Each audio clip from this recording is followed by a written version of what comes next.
It is 8:30, so I'm going to go ahead and call the meeting to order. And I would announce at this time that there will be an opportunity later in the meeting for the public to address the commission.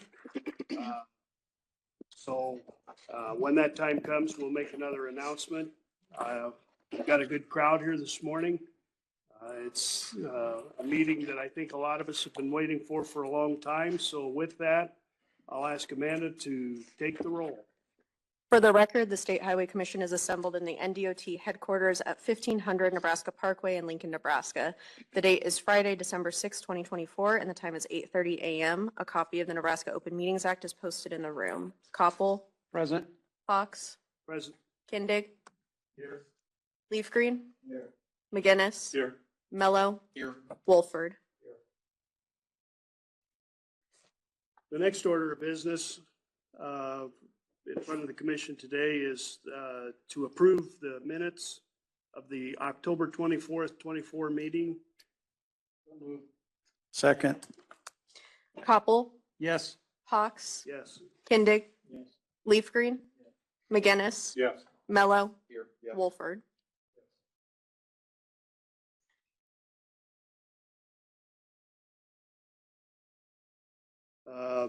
Introductions and announcements. I see a lot of familiar faces here.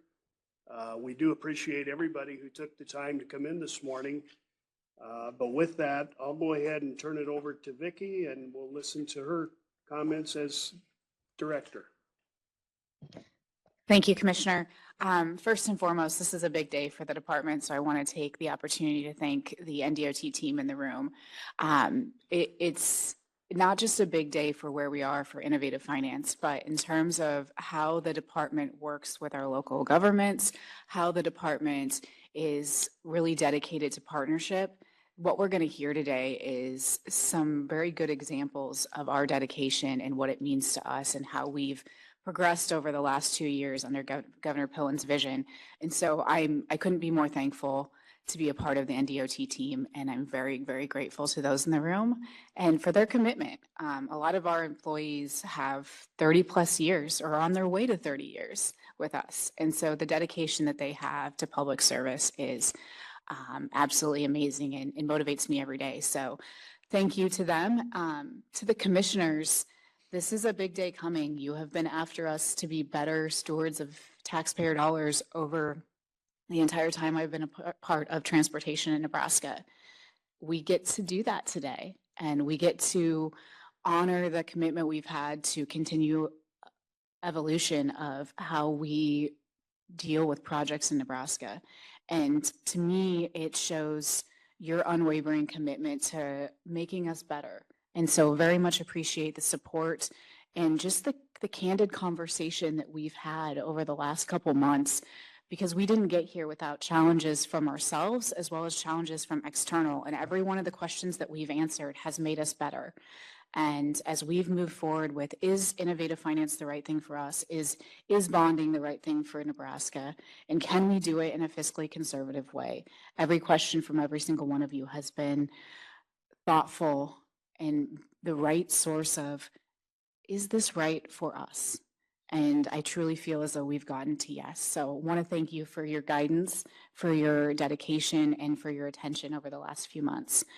For those in the audience, and online, if you don't know, today is the day that we are going to have a big vote on bonding. And so look forward to that as we work our way through. We are going to provide information that gives just a little bit of background as well as some foresight as to where we are going as a DOT.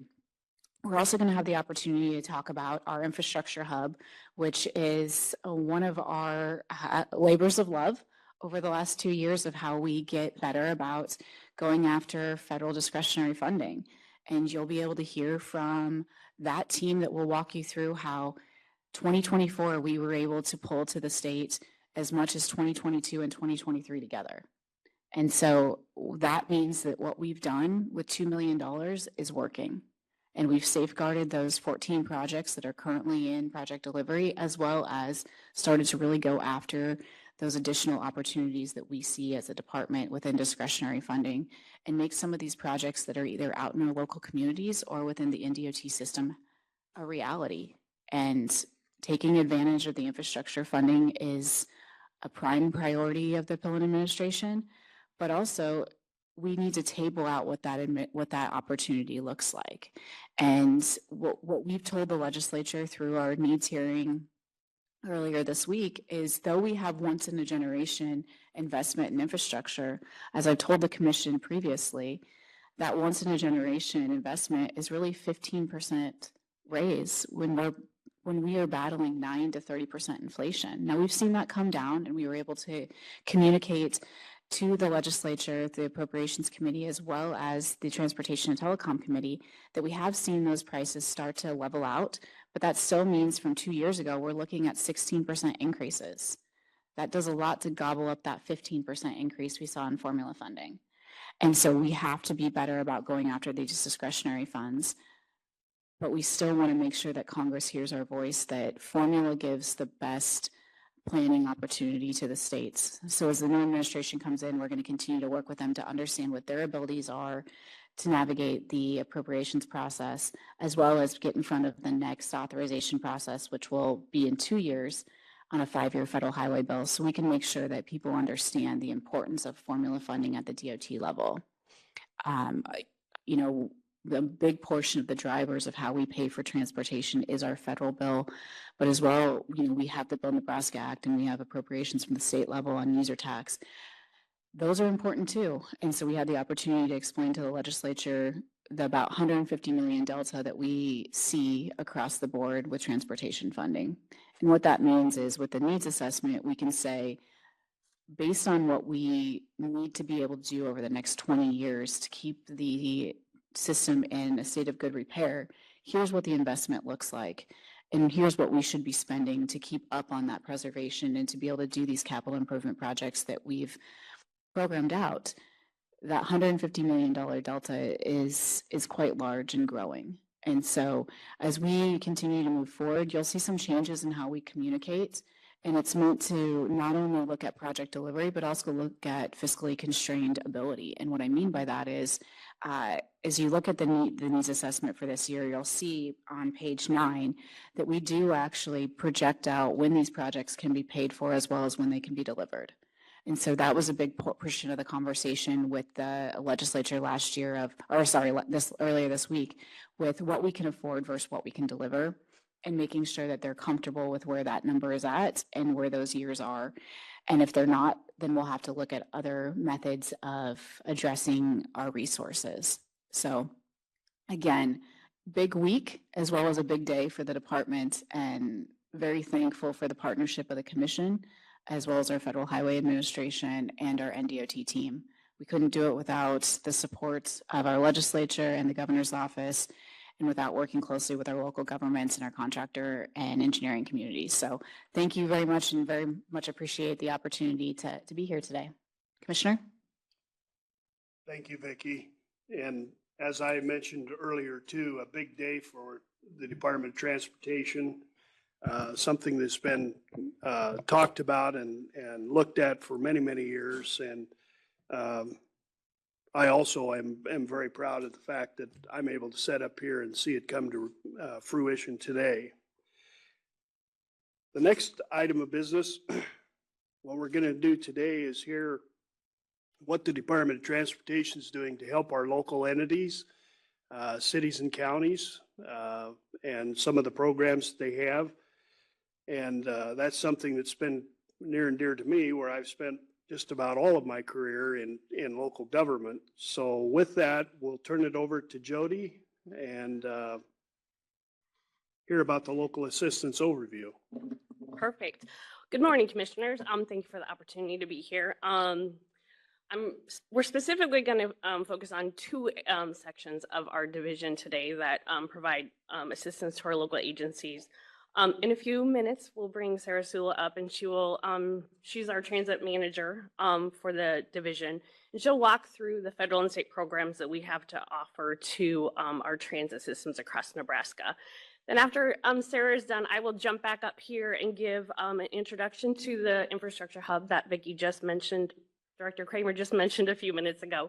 And then we'll be lucky enough to hopefully have one of our recent recipients give a little background on a grant that they just recently got awarded. But before we do that, I quickly just want to take a moment to go over the other three sections in the local assistance division and what we offer to our locals. First is local projects. So any of the federal funds and some state programs that come to our locals, we help manage those programs. So you've probably heard the County Bridge Match program or the State Rec Road program. Those are programs that we help administer those projects, get it from a concept through to construction and letting. And then many of our district forces help get those projects through construction.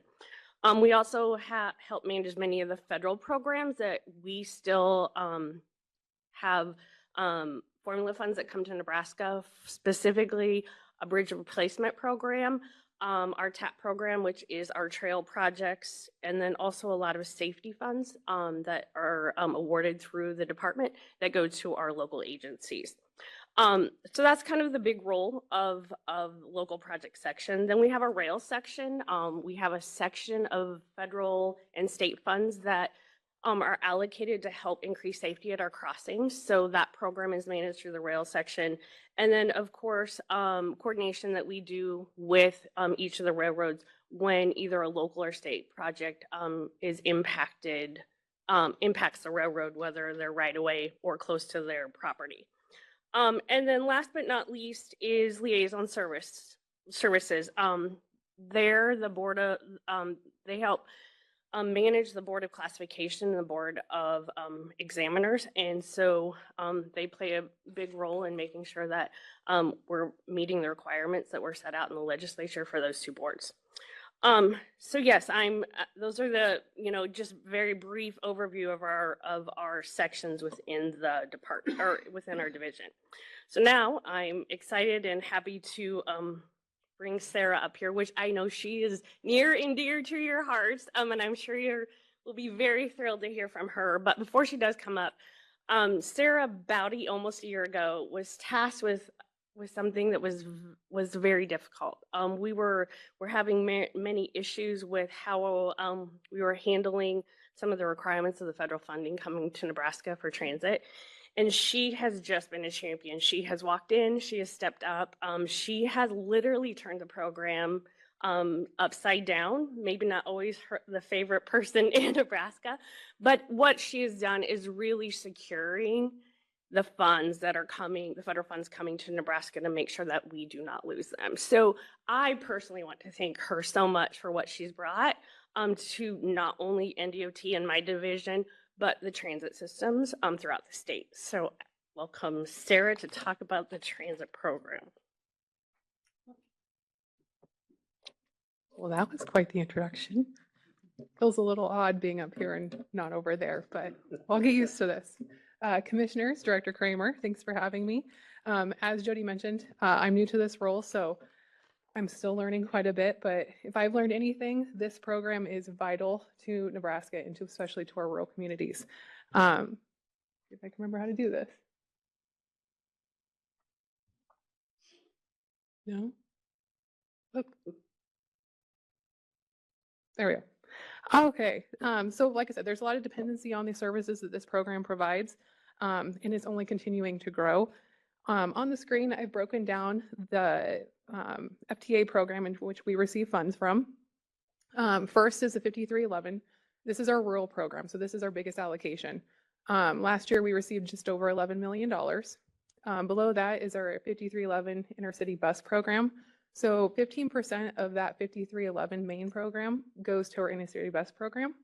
And just give you a little bit of context, and I'll go into more detail, but rural is anything outside of Lincoln, Omaha, or our MPOs. And then our intercity bus are fixed routes. And I'll go over that a little bit more in detail. We also have our 5310, which is our senior and disabled. So these are mostly nonprofits. They receive vehicles from the state through this program. And then we have our RTAP, which is our training and research funds. And then 5303, 5304 is our MPO money. And then our 5339 is our facilities. And it's a big pot of money right now. Our rurals don't really pull from that quite frequently. So a lot of it kind of goes to our bigger entities. So in total, we're looking at about 17.7 million is what we've received. So I'm going to focus mostly on the 5311 program just because it's the most visible and most popular. It's probably something you've seen in your communities. There we go. I do want to note, out of that 5311 program, we do set aside a portion of that to this program, which is our van pool program. So we pull money from that program to assist. We find it can be commuters calling us, it can be industry calling us, and they will set up van pools for their employees to get to and from work. It's an extremely neat program. So a driver will volunteer to mandate the schedule and the vehicle for that group, and then they go to and from. It's extremely affordable because NDOT provides $600 subsidy for each van pool. So it's affordable for companies in order to get their employees to and from work. And there's a lot of interest in this. This is available throughout the state, but I just wanted to put a note on here because it is really neat. And then there's our rural program. So this is, like I said, our most popular, it's our most visible. I'm sure you've seen it in your communities. So we service over 90 counties across the state. So we're 3 shy. There's 52 rural providers. 8 of those are the intercity bus providers. This means we have over 400 vehicles in service daily. So you can only imagine how busy they are. This is a program that continues to grow. Our rural providers are primarily on demand, meaning you either call ahead and schedule, or you can call at last minute and see if they have any availability to get you in and transport you wherever you need to go.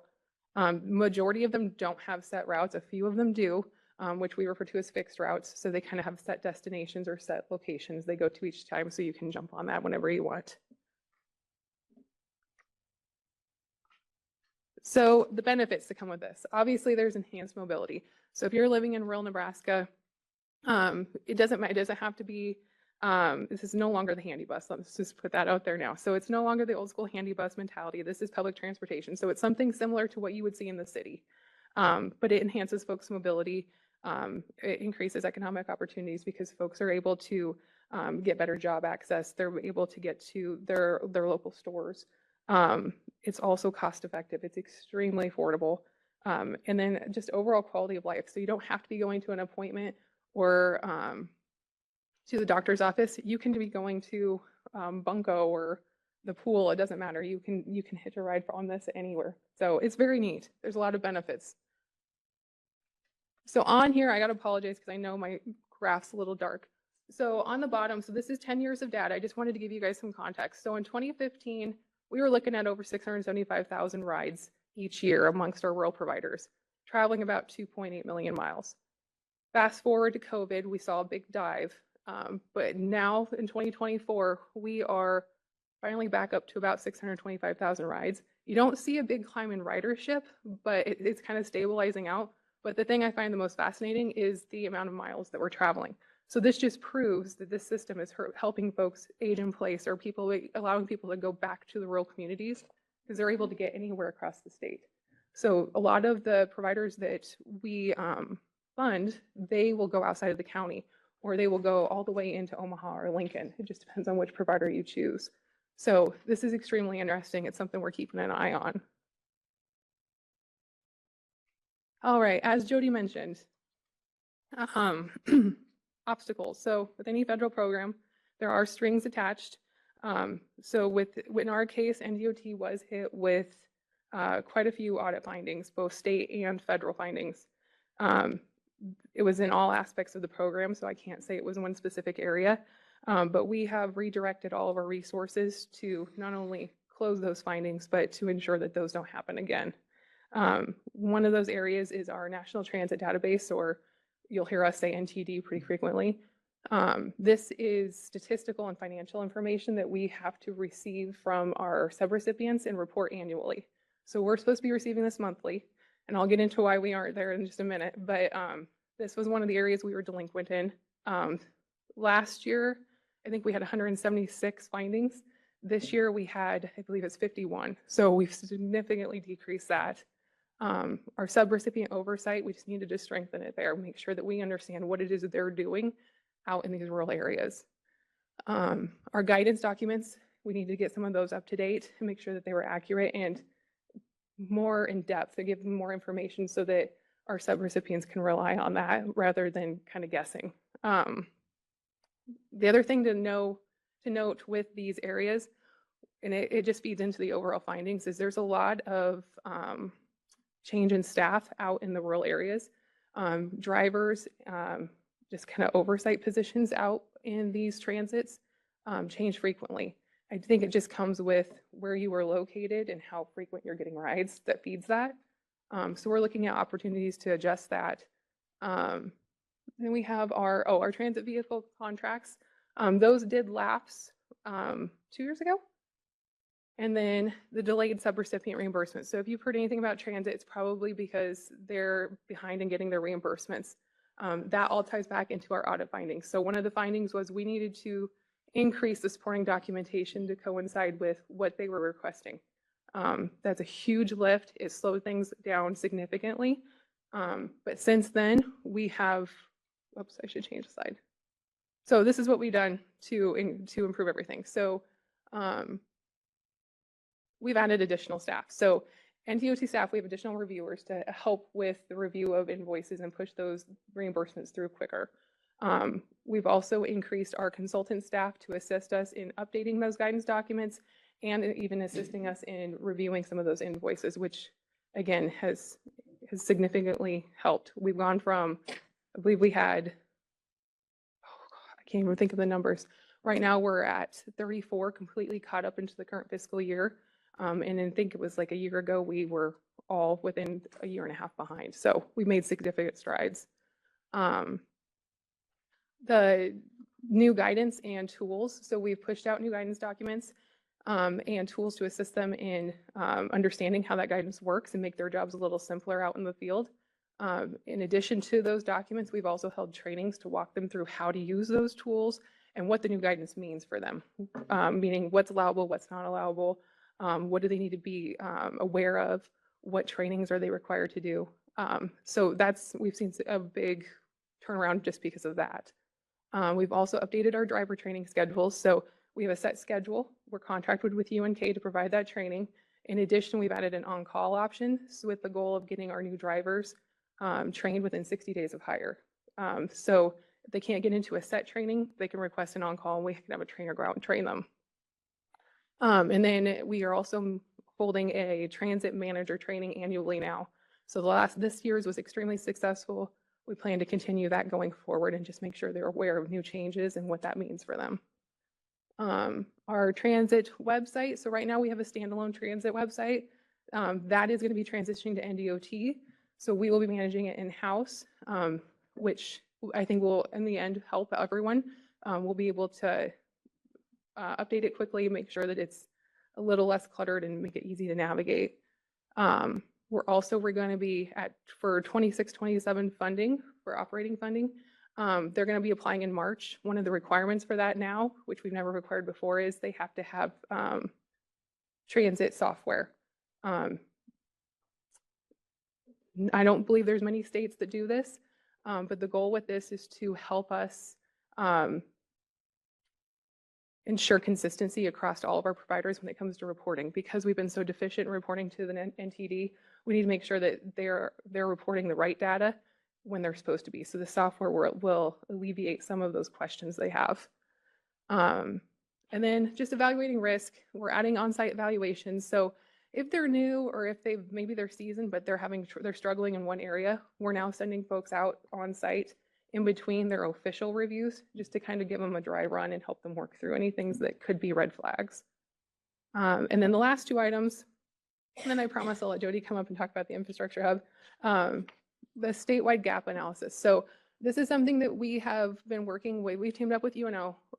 They're assisting us with this. So one of the things we want to make sure that we're doing is, like I said, we're 3 counties short. We want to make sure that the providers we have aren't overlapping and that we have service in the areas where we need service. So the areas that we're seeing industry come in, so big economic booms, or maybe there's transportation to and from schools that is lacking. So parents are having to use one vehicle to transport while the other one drives on the transit to work, those types of areas. So we're looking at different gaps, looking at where we need to expand service, maybe where we need to minimize service and push it elsewhere. So just one of the neat tools that we're looking at. And then last but not least is our mobility management team. So we had a consultant under contract for this. That contract ended in June of this year. It's meant to act as a boots on the ground, watching for alternative funding opportunities, aid expansion and connectivity, and just a few other things. But we're delaying the creation of a new mobility management team until we've been able to stabilize the program and clearly define their goals for what we want them to accomplish. So that will be more to come, hopefully. Hopefully I can come back and brief you on the last two once we get those accomplished. So just a little bit, but your turn. Sarah, before you leave, you mentioned that you were 3 counties short. And I'm assuming that this gap analysis will show you where, but what 3 counties are those? Coming from out in western Nebraska, you know, I realize how important it is to provide service to all of those sandhill counties out there. And I Right guess now it's Arthur, McPherson, and what's the one right next to it? Logan. Thank you. Those are the 3 counties that are currently not serviced, or they have providers that are in the county that are next to them, but they just start coming into those counties, and they are extremely rural out there. So we're starting to work with some of the providers that are looking at expansion to look at options for maybe taking those ones over. But I think that's where that gap analysis will come into play to see which ones want to expand, which ones don't want to expand, and how can we team up with a few of them to make sure those areas get covered properly. Yeah. And I knew that at least a couple of those were because they are all in District 6. Yep. District 6 has a lot of rural territory. But yes. Anything else? Sarah, I just want to thank you for everything that you've done for the transit program. I think just the growth that we've seen and the accountability to our local providers and how we're supporting them on that accountability has been amazing. So I want to thank you for your support there as we continue to grow the program.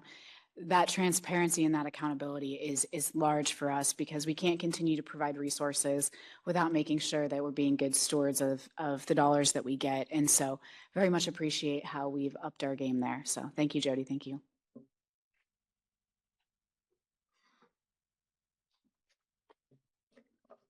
Okay, I am so excited to be able to talk to you about the infrastructure hub today. I would tell you I've been working with local related programs for about 10 years, and this is probably one of the most rewarding programs that are initiatives that I have been involved with. You know, first and foremost, I really have to thank Director Kramer. We would not be here today, me standing here with what we have in the infrastructure hub, if it wasn't for her support. From the beginning, when the transportation bill was announced, there was a huge need, and she was there all the time listening to what those needs were of our local agencies. 2 years ago, August, I guess 2 years ago already, we tried to bridge the gap a little bit between what this new discretionary grant world looked like for most of our local agencies by holding a transportation summit. We're very high level. We went through what discretionary grants meant, but again, that was a lot. I mean, it was a lot that we tried to cram into a very short amount of time.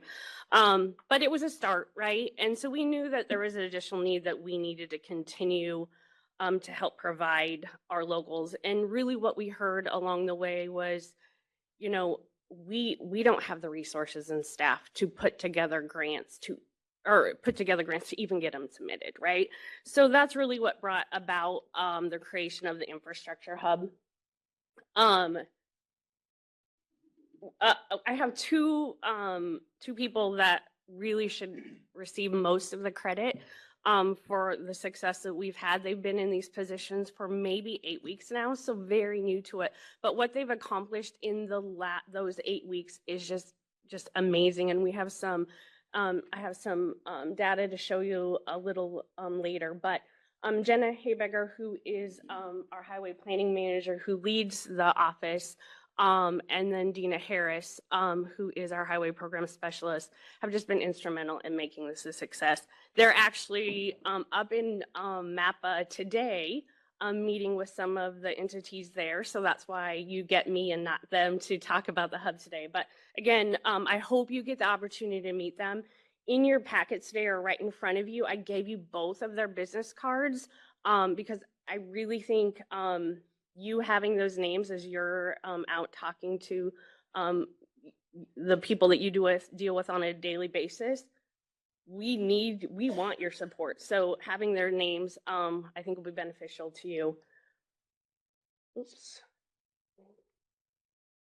So what is the infrastructure hub? Really, it was launched to empower local agencies to compete with the discretionary grants. As I mentioned before, this is a struggle for them. There was a huge gap between them getting from a project they had in mind to even putting together a grant to be able to do this. So really, this is what it is. We're here to help. This is just a graph before I get into the details of, Vicki talked a little bit about this earlier, but what this shows, and you can find this on our infrastructure hub website, is the funding that has come to Nebraska so far through the discretionary grants starting in 2022. You can see last year, these are all kind of transportation related programs, which includes airports too. But last year or this year, we've had about $155 million come to Nebraska. That has just recently changed because there are some additional grants that were awarded just this week. So that number is constantly changing. And you can always find this up-to-date data on our website if you are maybe. So some of the key components of the infrastructure hub that we heard were some of the abilities to go out and look at grant availability out there. So what we developed through one of the other divisions in the department and the consultant is what we call our grant pairing portal. I'm going to show you that a little bit later with some screenshots, but really what it was, an opportunity for our local agencies to go in kind of with their project in mind, run it through this program, and kind of would give results of what opportunities there were for grants. So I will show you that a little further in a few minutes. The second part of it is the technical assistance. We are fortunate enough to get $2 million to help put together some of those grant applications for our local agencies. We have 2 consultants on board to help do that. Again, we are just working through some of those pieces right now, but in the 8 weeks that we have been involved with it, we're working with about 14 different local agencies who have projects in mind. For example, Box Butte, Alliance, Wisner, all of them have really good projects that we feel would be a good candidate for projects. So we'll have our consultants working with them and have started having them work with it. Gage County is another one who has submitted for a RAISE grant for a couple of times, but they just haven't kind of really gotten there yet. So they're taking a look at their grant to see if they can add some additional information to it. And then one of the things that I think will be more really successful to the state is look at bridge bundling through our BIT program. There's a huge need from all of our counties for bridge replacement. So I think that is another important piece of it that I think is important for that our consultants will be working on. I just want to make it very clear, there is no match to anything in that $2 million. So if an agency comes to us and they need help with writing an entire grant or pieces of it, there is not an expense to them to write that if they're chosen for us to move forward with the grant application. I mentioned we have 2 full-time employees dedicated to the hub. One of the other big pieces is in partnering and networking, and I'll talk about that a little bit more in a few minutes. Many of these proposals have a lot of data that needs to be provided to them for them to be successful. We have many of the pieces that can contribute to that. And then last but not least, once an award is an entity is awarded a grant, it is not an easy process even once you get to that point. You're working with the federal agency to put together a grant application and then really delivering that project in a set amount of time. So many of the projects that we've seen come through, we are starting from the very beginning, and we have 5 years to get it through design right away, let it to make sure that we're meeting the requirements of that grant. So a little bit of partnering and collaboration. Over the last 8 weeks, we have been really hitting hard on meeting with our economic development districts. I think we have one more, and then we will have sat down and had meetings with each of them to kind of explain what our opportunities that we have through the hub.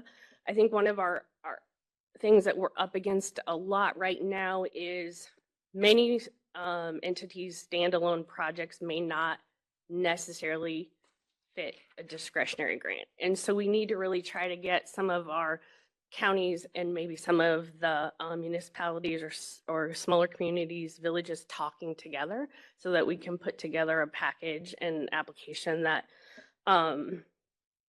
would be very beneficial for a grant. So it's been really exciting to talk with these groups to try to pull those people together. Again, local public agencies across the board, we deal with it every day. So that's a conversation we're constantly having. NACO, we've been out many times to all the district meetings. Their winter meeting is coming up in 2 weeks. We'll be out there talking to our highway superintendents, and then the next day we'll be meeting with many of the county board members to promote what we can offer to them. The League of Municipalities is another one. We met with them this week, and we are on the agenda to talk to them a couple times coming up here so that we can get the word out there. So, and then just the railroads and utilities with some of the other grants that they have going on.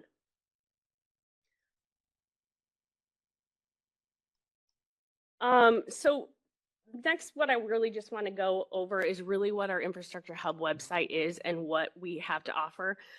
I just put some screenshots up here because logistics, it wasn't very easy to try to get on there and navigate through it. But there's three key pieces to it. What we call is Grants 101, the grants pairing portal that I talked to you about just a few minutes ago, and then really letters of support. So the Grants 101 really is just some information that walks you through what a discretionary grant is. You know, what role NDOT will help play in those discretionary grants, kind of the first steps you need to do when you're considering a grant. Then it walks through types of projects that would be more suitable for discretionary grants. When the word came out that there was all this money, there were so many calls that I would get that people would just have small projects, right, that they were looking for funding for. And those just aren't something that will be effective in that world. And then some of the smaller projects that may not be suitable for discretionary grants. And then kind of, and then going through some different alternative funding sources. We did find out when we were out the last 8 weeks that even though I'm out a lot talking to our local agencies about the funding types, many of those people have not heard that. And so even some of the programs that we have here at NDOT that we made them aware of, they were just shocked about. So, you know, it's just education in general about the funding, whether it be discretionary grants or programs that we have here within NDOT. So now I'm going to walk you quickly through the grant pairing portal. What happens when you go there and click on it? What comes up you'll see is the state map, and it'll ask you to pick your organization or where you're from. So this one specifically, we picked Garden County. You can actually take the location on the map of where you want to draw your project and put it in there. If you don't have that, you don't have to put that option in. But then it asks you kind of what kind of funding you're looking for. We as a state are not really ready with our projects to go after capital improvement, the capital projects. It's a struggle, and many of us aren't there. So I'm trying to focus more on trying to go after the planning grants to get projects set up to go into construction grants later. But anyway, you can go and pick the kind of grant that you're looking at. You can pick whether it's a road, bridge, active transportation, airport, any of those items, and it's going to walk you through a series of questions that pertain to a specific merit criteria in a discretionary grant. So it's going to ask you the questions high level, very simple. If you know anything about a transportation project, you should be able to answer this. You can go put in multiple items. So maybe you have a roadway and a bridge, and it'll walk you through those questions. It's going to ask you kind of an estimated cost of what you think your project is going to be. And then it really spits you out grant opportunities that your project may be eligible for, right? What you'll see is kind of this blue color if you're on a threshold of maybe not your project not being a big enough size project, it's going to turn it yellow, and it's going to tell you, well, hey, if you have a bridge, you're qualified for a bridge project, but the minimum threshold will not meet the requirements of the grant. It tells you that. And then when you click on each of these, it gives you all the information behind it. When we expect the next application to come out, many of the merit criteria for each of the discretionary grants. So it gives you a little bit more information. Again, this is not the end all place to go. This is just an opportunity for our locals to get in there and see what options there might be. And we highly recommend it them contact us then. Contact the Infrastructure Hub. We'll walk you through it. We'll take a closer look at what your project is and try to narrow down what might be the best opportunities.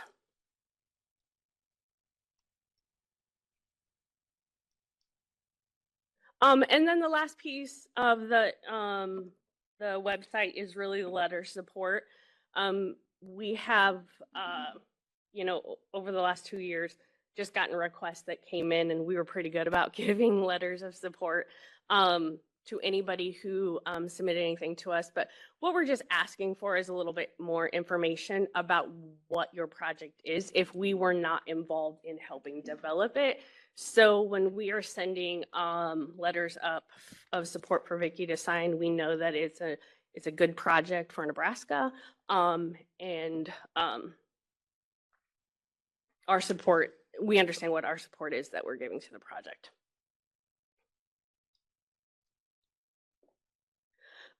Just quickly to talk about some of the projects that NDOT is helping manage. The first two in red are just projects that finished up, one in Omaha and Blair. Those weren't necessarily awarded underneath the newest transportation bill, but they were grants that NDOT has helped manage.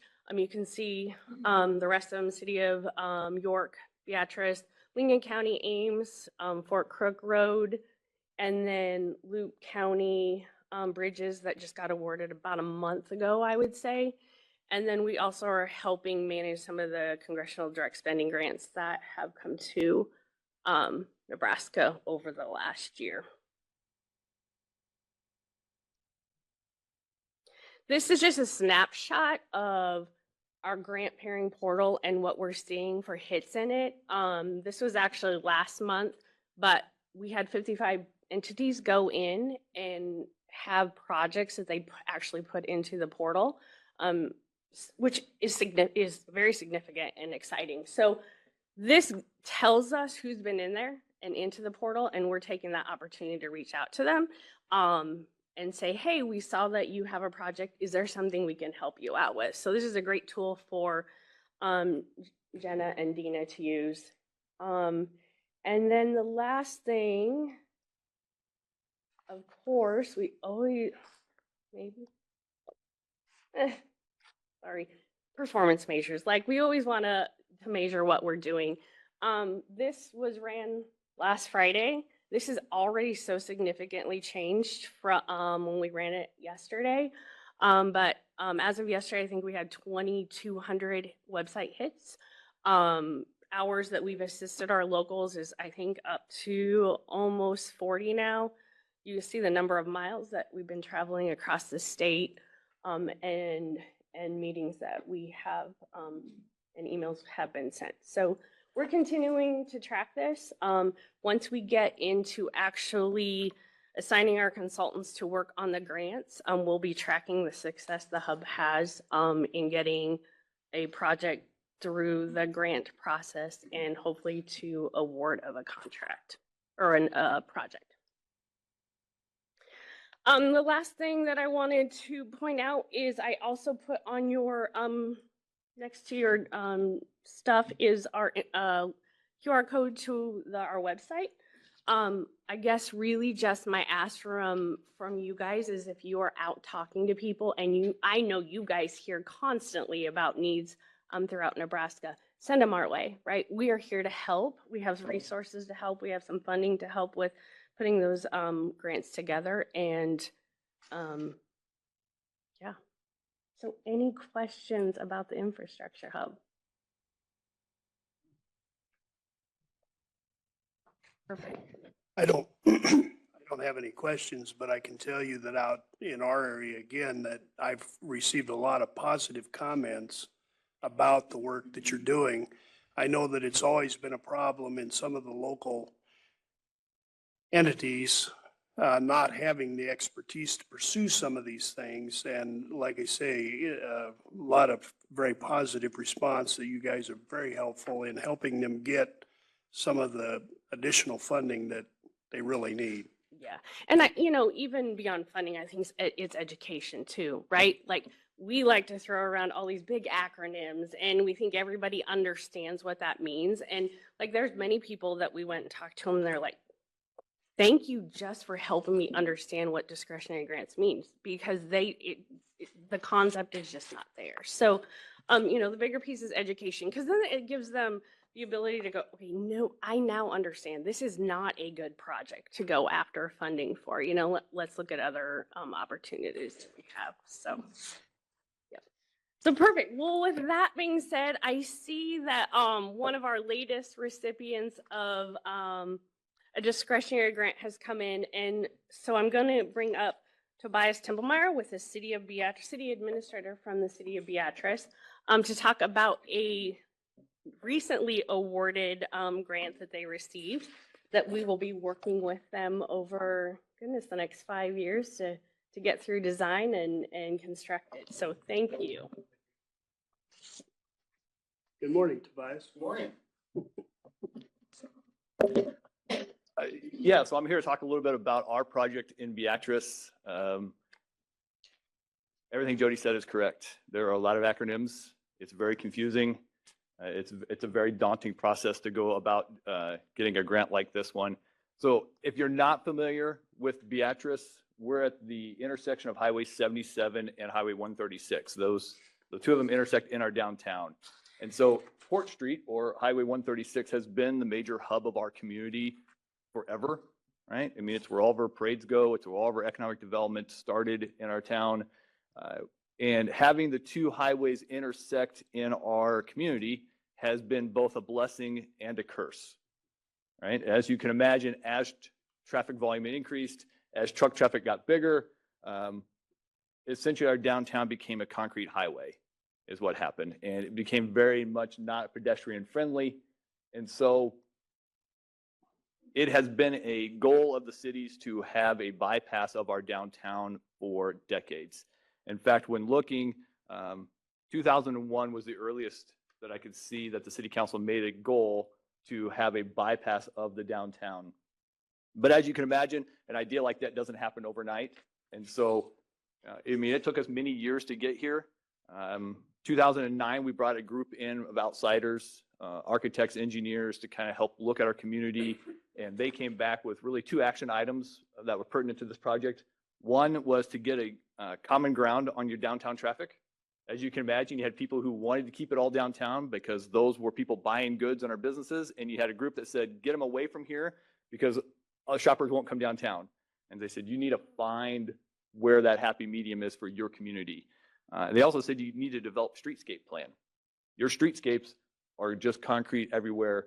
You need to figure out something to help beautify the downtown and draw people down to your area there. So we followed that up in 2001.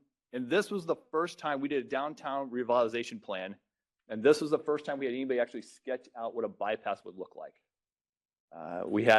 There were a couple architects that came in and they kind of drew this up, and it really got the community thinking of what this could look like.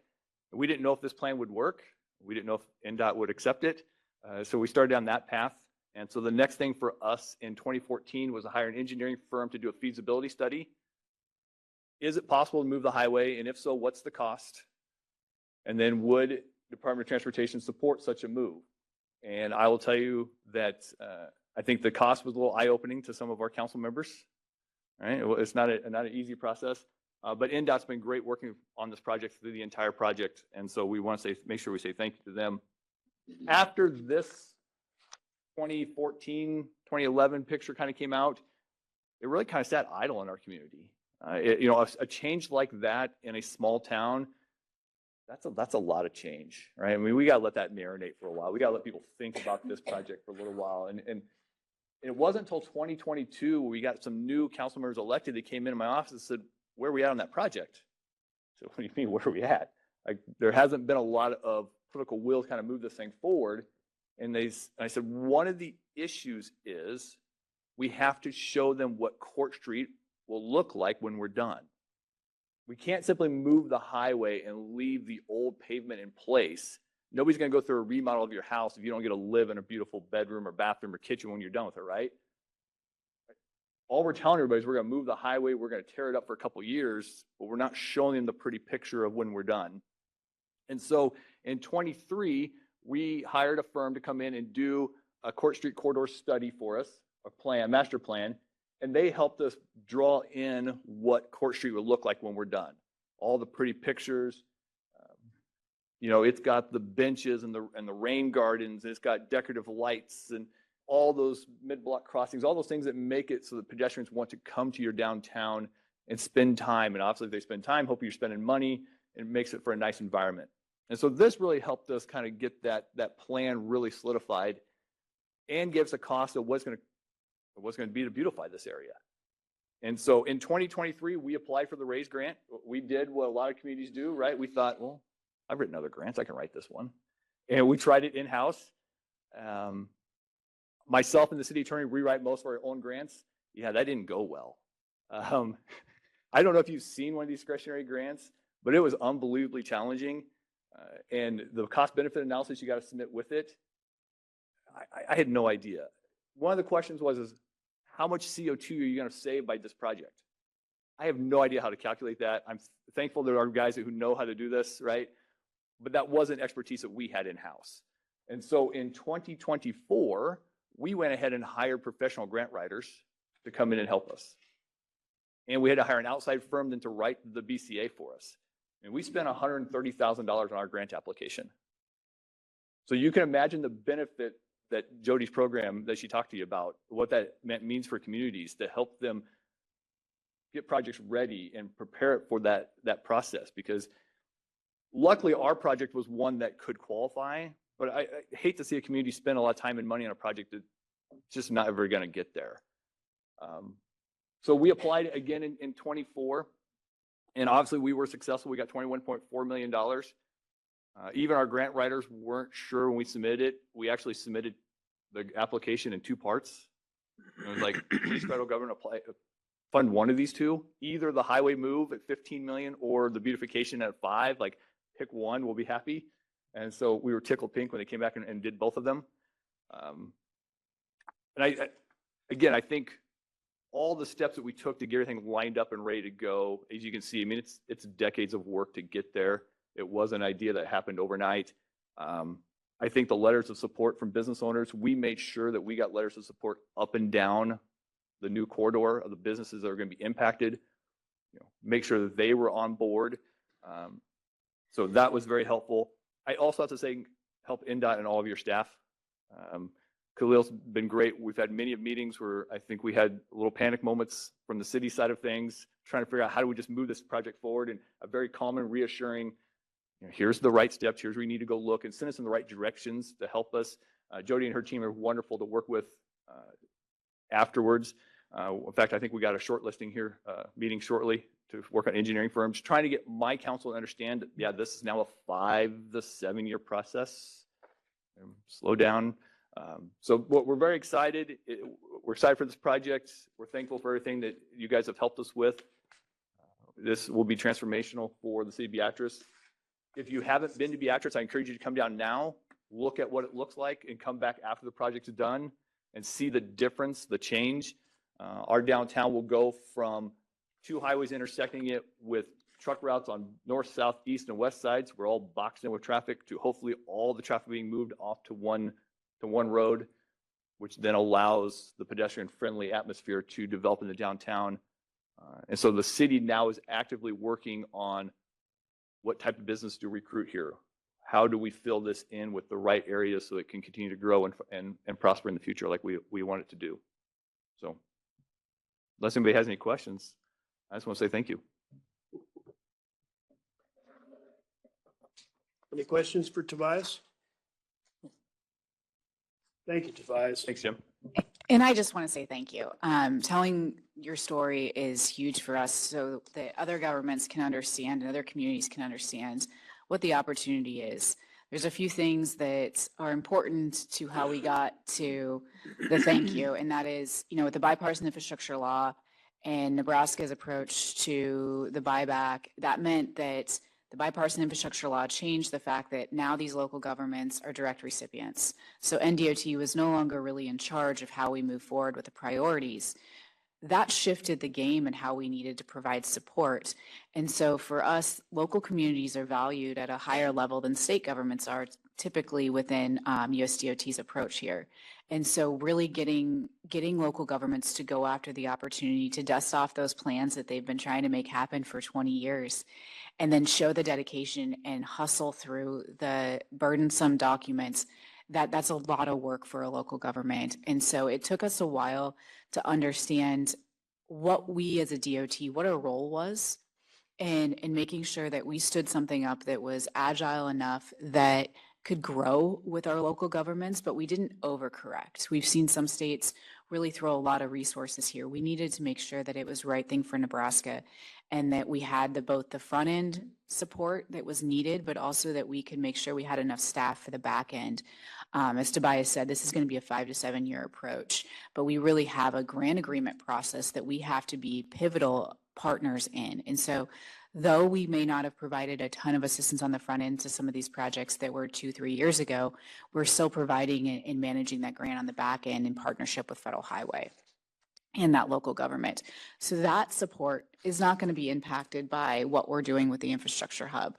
Rather, Jody's team has now moved to this proactive approach of being able to be a bit more, even more helpful to the next Beatrice of the world and make sure that we can get in front of these opportunities. And so really just want to applaud Beatrice for the grit and the resilience on this, because most of these projects that are coming out and getting funded, they're 20 years.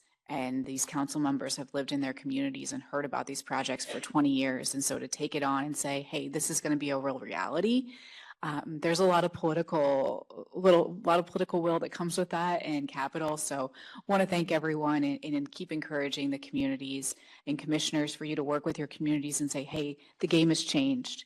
You got to go out and talk to them and see if you have a real project and what the future of that project could be and what it means for, regional economic growth, which is really our push here. Those projects that are going to be regional economic growth need to get pushed forward, and the Pone administration supports that. And so we look forward to working with the next community.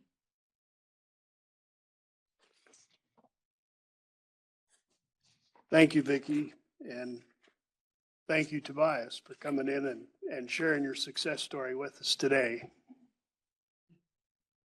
The next item we have on the agenda is to turn it over to Lynn, and we'll hear more about the bonding, which will lead us into voting on a resolution to approve the issuance of the bonds.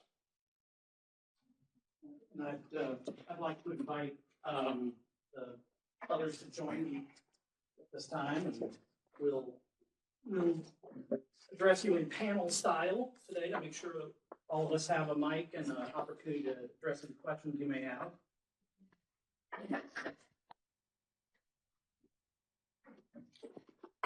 There it is. Okay. Well, good morning, commissioners. It really is a pleasure to be here with you today for this really special day for the Department of Transportation. And for you all, congratulations to you for your support, and we thank you for that.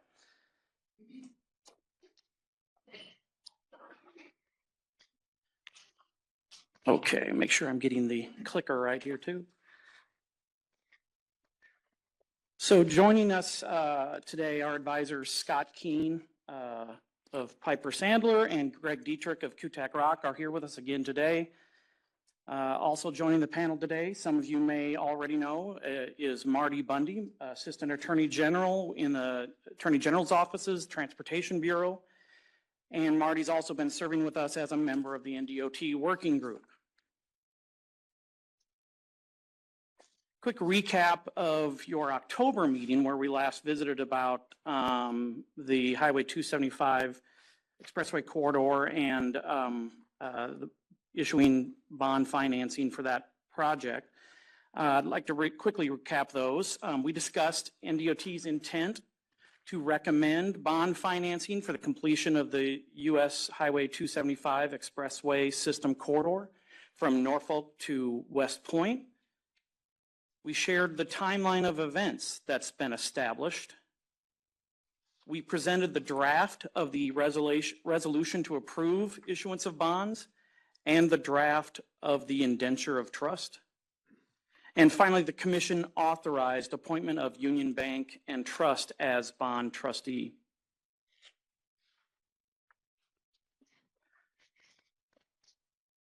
Just a quick reminder of the limits placed in the Nebraska Highway Bond Act. The principal of all bonds issued cannot exceed $450 million. Annual debt service payments cannot exceed $35 million. No bonds can be issued after June 30, 2029. All bonds must be paid in full by June 30 of 2042. And finally, bonds are payable only from the State Highway Capital Improvement Fund, which includes highway user revenues dedicated for use under the Build Nebraska Act.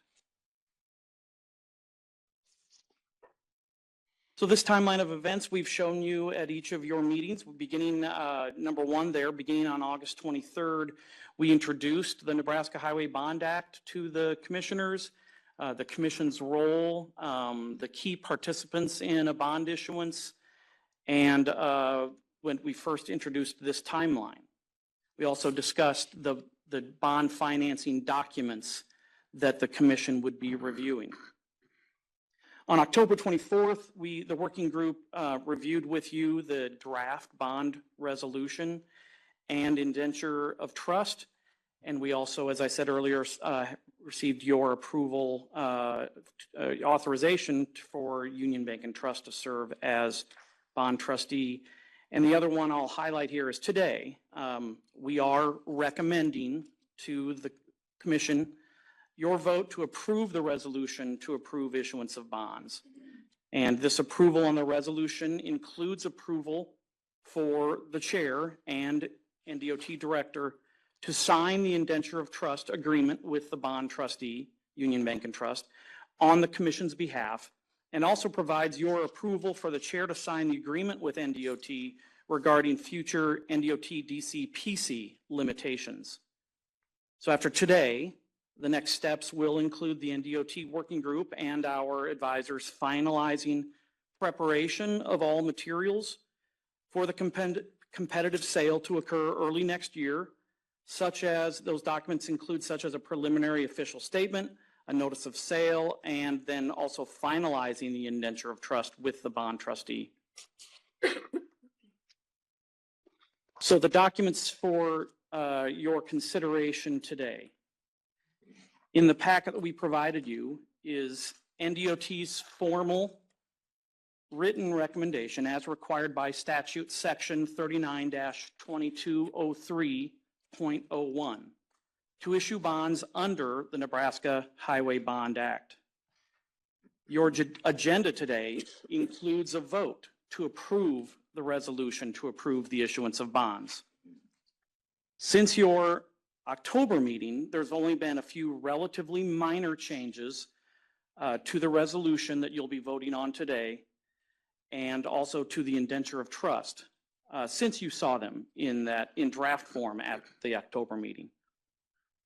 The resolution has been edited to incorporate reference to the agreement regarding DCPCs and to also provide for language regarding the internal accounting mechanisms NDOT will employ to segregate State Highway Capital Improvement Fund revenues to be dedicated to the debt service payments, and also to provide direction to the state treasurer as required by statute section 39-2215.02 for payments of costs on the expressway project, and also for payments to the bond trustee from the debt service account. No substantive changes have been made to the indenture. Only a minor correction was needed for internal consistency relating to timing of debt service payments to the bond trustee. And then finally, among the documents the Highway Commission will approve through your vote on the resolution is a newly drafted agreement regarding future NDOT DCPC limitations. Following conversation with our advisors, Scott, Greg, and working with the NDOT legal team, it was determined that the agreement would provide clarity for the bond rating agency and future bondholders on the Highway 275 bond issuance that NDOT is committing to the Commission to voluntarily limit the issuance of any additional DCPCs beyond those already issued, and prioritizing payment on the bonds over any additional future DCPCs. The agreement between the department and the Commission was determined necessary since the Commission is the issuer of the bonds under the Nebraska Highway Bond Act, while the NDOT entered into the construction contract that included the initial original series of DCPCs.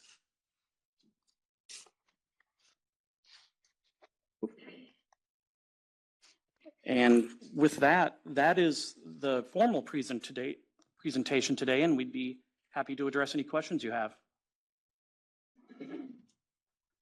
Questions from the commission?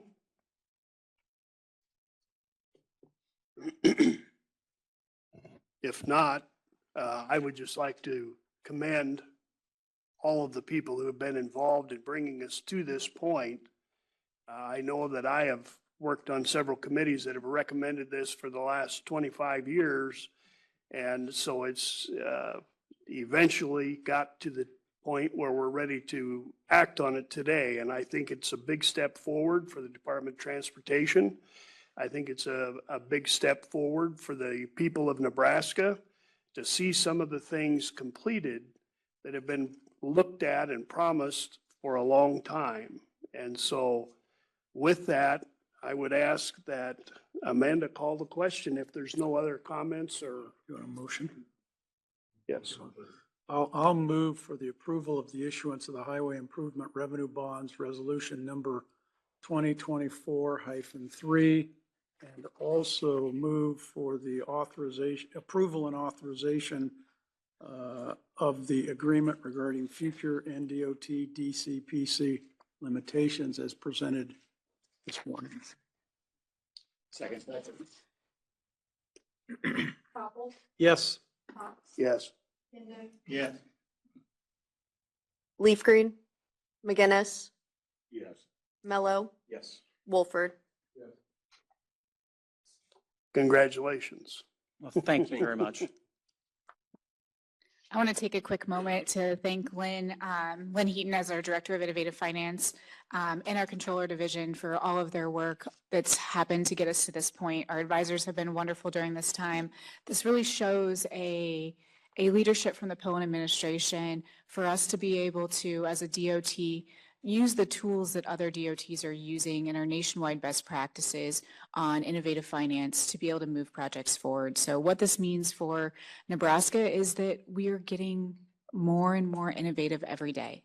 And we are keeping up with our peers, and we are doing things in a fiscally conservative way to make sure that we do the best by the taxpayer dollar. So I want to thank the internal team as well as the commission for your leadership in getting us to this point. As many said, it's 20 years coming, but for right now, we did the right thing, and I want to take the time to appreciate your dedication to getting us here. So thank you to the commission.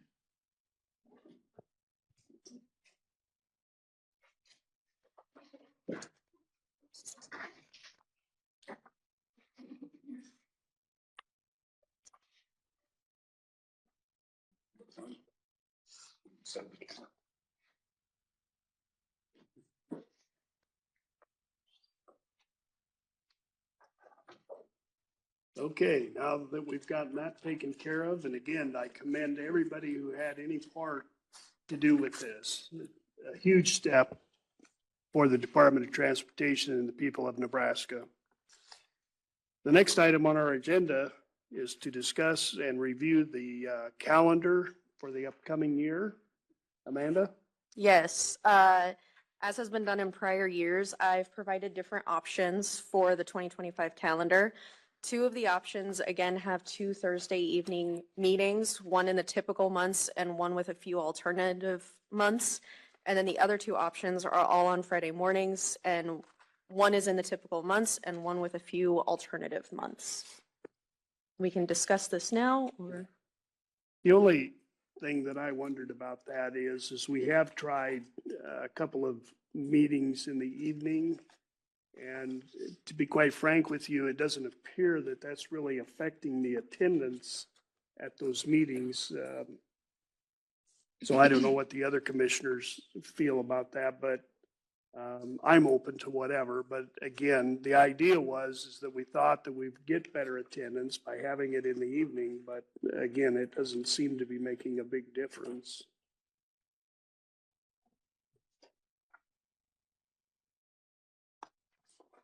I would echo that with the Thursday meeting with the last meeting in Grand Island. Public meeting, large district, we had 0 in the public.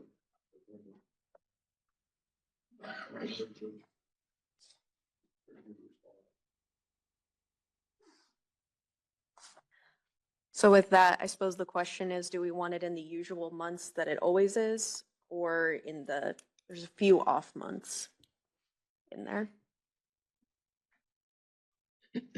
I guess I personally don't see any reason why we should vary. I think that everybody is pretty used to that schedule. So moved. We'll vote on that at the January meeting. All right. Which option are you saying? I've always said, if people have an issue, they will show up regardless. Yeah. So I think staying with our Friday meetings is the way to do it. I agree, Doug. So we'll actually take action on that at our January meeting. Yes, and all of the options had January 17th at 8:30 a.m. here again. Okay. Okay, as I stated when we began the meeting, there would be an opportunity for the public to come forward and address the commission. So I would suggest that this is the time. If you'd like to come forward and address us on any issue that you may have, we would entertain that at this point. We'd ask that you come forward and state your name and spell it for the record. Gentlemen. The Dodge County Highway Superintendent, President of the Association of Highway Superintendents of Nebraska. And I'm Bob Missel. I'm the current chairman of the Dodge County Board of Supervisors and a resident of Fremont, Nebraska. We're in front of the commission here. As you know, there's quite a few highways going through Dodge County. New Highway 30, 275, and 77. Me and the board are kind of concerned of when the relinquishment is being handed, how it's being handed, and the way it's going. We're kind of upset and worried that what the projects that we're looking at, we needs to have done on the relinquishment of it. Projects that I look at as, okay, you just redo the road. That's fine, but there's other projects in your right of way.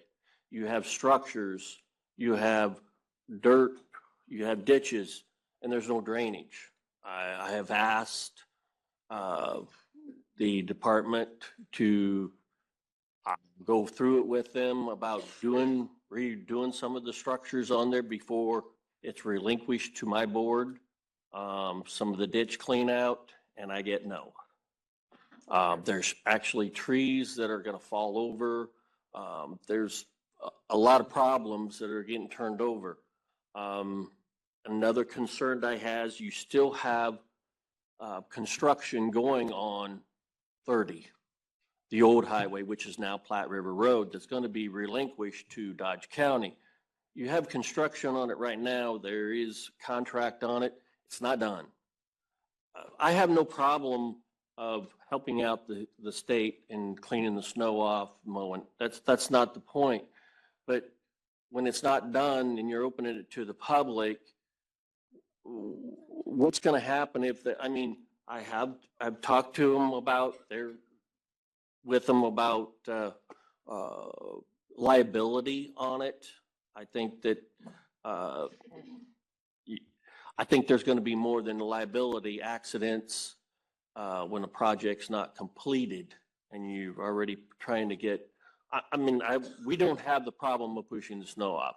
It's the objects that are going to be out there. It's my concern for liability of the public, of the safety of my employees too. So there's a lot of things that I look at that when we get the relinquishment to it that I think needs to be addressed, like the structures that are out there that come up against the county roads and the state that have not been taken care of for over 50 years on a project like that.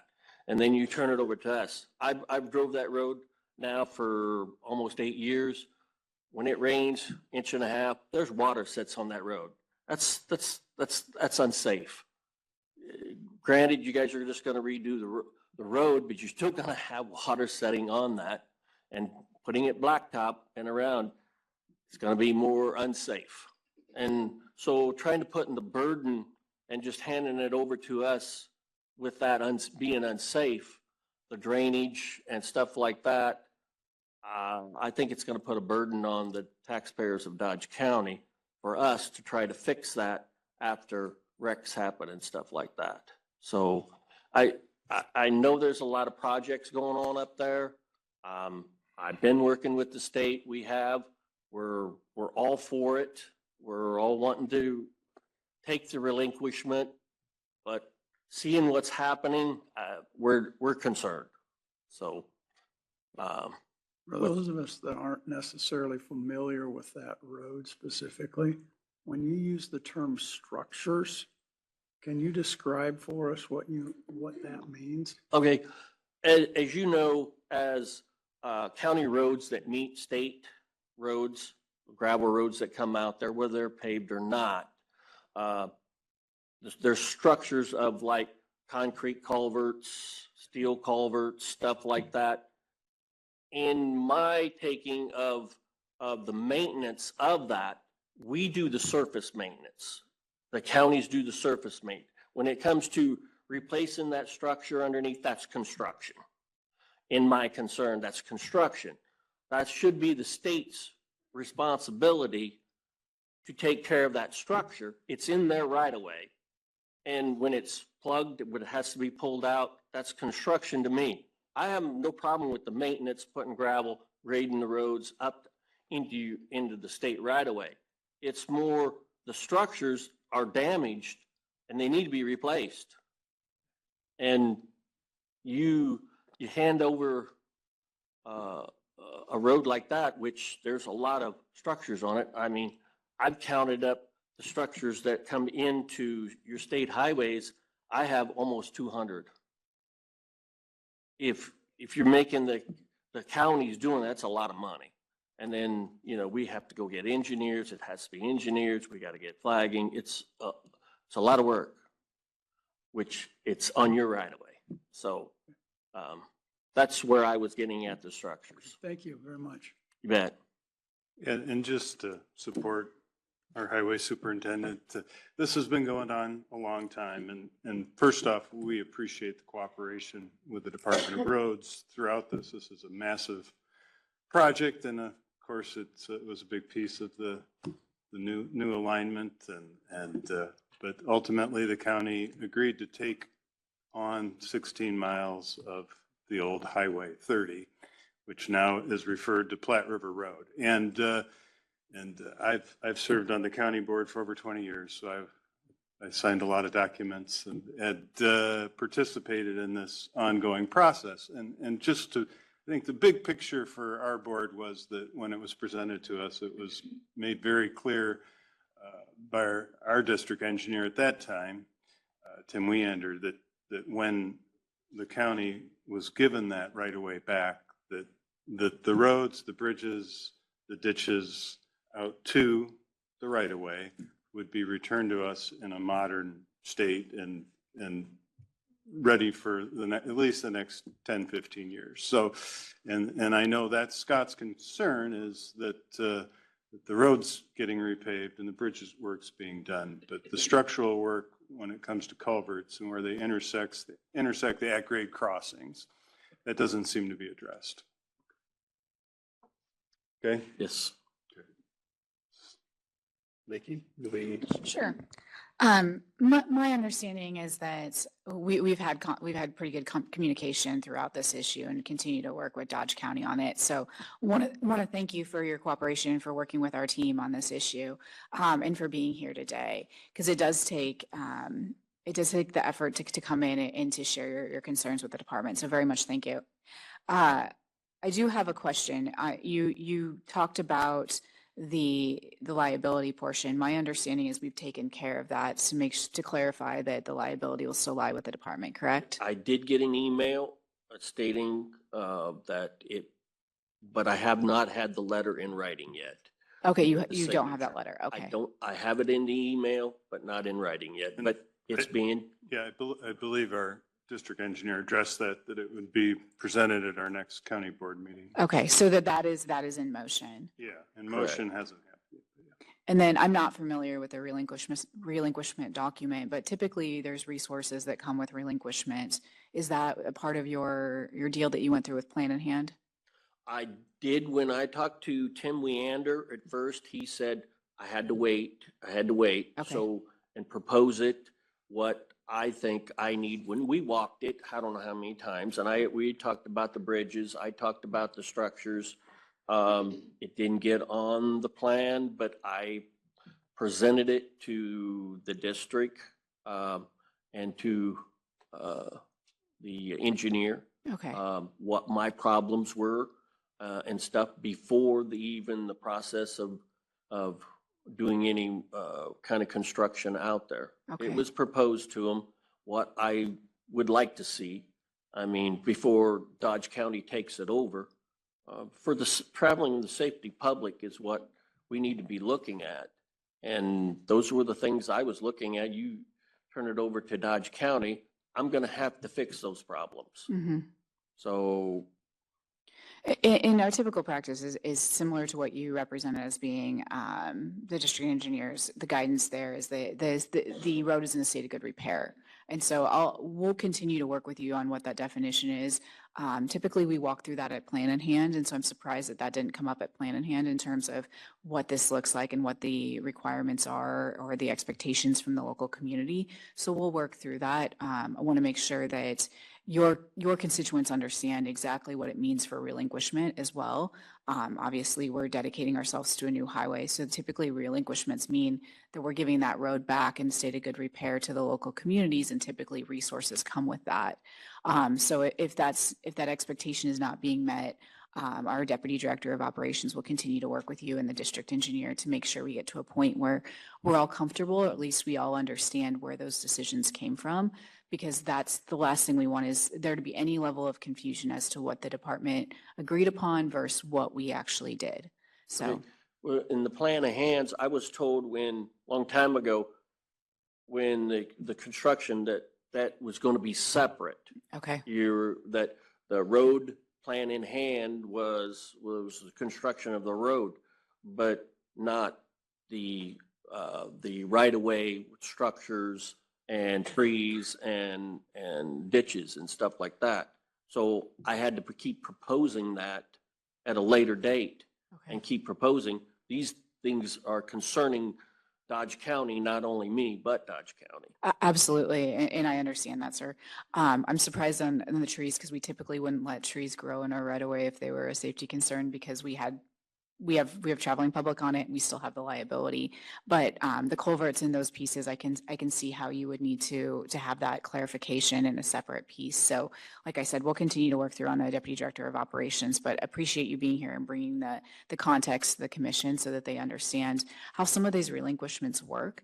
Because it's not something that unless you're a highway superintendent or on the county board do you deal with, and it's an important part of how we are partners. So I appreciate you bringing the concern, and we'll make sure that we continue to work with you to get it through. You bet. Thank you. Appreciate it. Yeah, Thanks, we gentlemen. appreciate your Thanks. time. Thank you.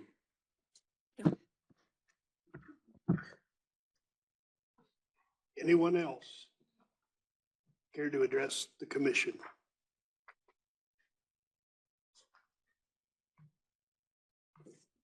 If not, Amanda, do we have any letters? No. Do we have anyone online that has any comment or, No, we do not. okay. Well, I guess at this point then, we're ready to conclude the meeting. And again, I would just like to thank everybody who had a part in bringing us to the point that we got today with the bonding. I know that it takes a lot of work to put something like this together. And I know that there's still a lot of work to come now that we have approved moving forward with it.